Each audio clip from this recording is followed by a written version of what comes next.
Welcome back to the Dark Truth Diaries. The place where betrayal isn't just a choice. It's a trap, a weapon, and sometimes, a deadly escape. Tonight's story is one of the most shocking disappearances and one of the boldest betrayals you'll ever hear. A case where a marriage built on lies collapses into a twisted hunt for the truth. A case where a widow discovers her husband's death was the beginning of a much darker story. This is the chilling tale of the husband who faked his death until his wife found him. Turn down the lights. Settle in. Because this one is a ride straight into deception, manipulation, and revenge. Emily Carter and her husband, Nathan, had been married for 12 years. To everyone in the town of Glenwood Ridge, they were the perfect couple. Emily was a compassionate ER nurse. Nathan was a charismatic entrepreneur who ran a chain of auto shops. They had a cozy home, 2 cars, a dog named Milo, and what seemed like a peaceful, stable life. But perfect lives often hide cracks. And inside that house, the cracks were starting to widen. Nathan had become distant. He was traveling more. He was increasingly short-tempered. Money seemed to disappear mysteriously. And Emily was starting to feel like she was living with a stranger. Still, she loved him. Still, she believed in their marriage. But everything changed on the night of October 9th. Emily was finishing a long shift when her phone rang. A sheriff's deputy told her Nathan's truck had been found at the edge of Blackwater Bridge. Driver's side door open, phone on the seat. A note. Folded. Wet from the mist. A suicide note. They dragged the river for 2 days. No body. But they found Nathan's jacket caught on a branch near the riverbank. His wallet. His watch. Authorities concluded Nathan had taken his own life. Emily fell apart. She screamed. She collapsed. She went numb. The funeral was held without a body. She buried an empty casket. Everyone mourned with her. Except one person. Nathan. Because he wasn't dead. He was watching. Over the next few months, Emily couldn't sleep. She couldn't work properly. She was drowning in grief. And confusion. There were things that never made sense. Why didn't the note sound like Nathan? Why did his business partner, Derek, seem nervous? Why were debt collectors calling her for loans she never knew about? Why did Nathan take out a new life insurance policy 19 days before his death? The deeper she looked, the more her sadness turned into suspicion. Something wasn't right. 6 months after the funeral, Emily was going through old bank statements when she found it. A credit card charge. Dated 2 weeks after Nathan's supposed death. It was from a hardware store in Santa Rosa, New Mexico. A town 900 miles away. Emily froze. This wasn't identity theft. The card required physical presence and a PIN only Nathan knew. Her hands shook. Her breathing changed. What if he's alive? She tried to convince herself it was impossible. But the seed was planted. And once that seed of doubt starts growing, it doesn't stop.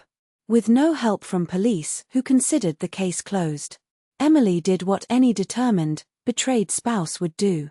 She became her own detective. She tracked more charges. A motel in Albuquerque. A car rental. Gas stations along Route 66. A diner in Flagstaff. A pattern emerged. A trail like breadcrumbs Nathan never expected anyone to follow. The last transaction was a rental cabin near a remote town in Arizona, paid in cash but with the same card number. Emily knew what she had to do. It didn't matter the danger. It didn't matter the distance. She packed her car, told no one, and drove west. The cabin manager was a friendly older woman named Marla. Emily showed her a photo of Nathan, claiming he was a lost relative. Marla's eyes widened. Oh, him? Yes, he stayed here 2 months ago. With a woman. A tall brunette. Very pretty. Emily felt a punch to the gut. A woman. Of course. But it got worse. They talked about starting a new life. Something about getting away from trouble. Emily thanked her, barely able to breathe, and asked if they were still around. Marla pointed down the road. They bought a place off Pine Ridge Road. That blue house near the canyon. Emily's heart thundered in her chest. Nathan was alive. Living openly. With another woman. Emily parked near the house and sat in her car for nearly 20 minutes, shaking. Then the front door opened. A woman walked out first. Young, beautiful, carefree. Then came Nathan. Laughing. Healthy. Alive. He kissed the woman.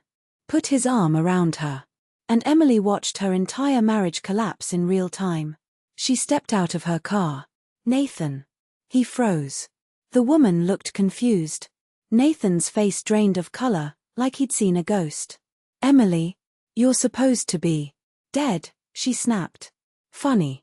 That's exactly what people think you are. Nathan tried to pull her inside, away from neighbors. Emily refused. You faked your death. You left me buried in debt. You ran away with money you stole from your own company. And you started a new life. With her. The woman stepped back in horror.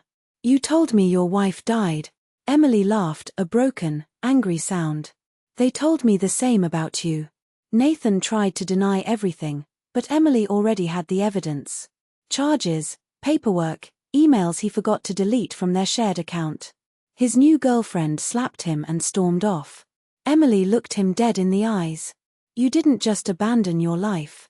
You abandoned me. Nathan panicked. Begged her not to involve the police.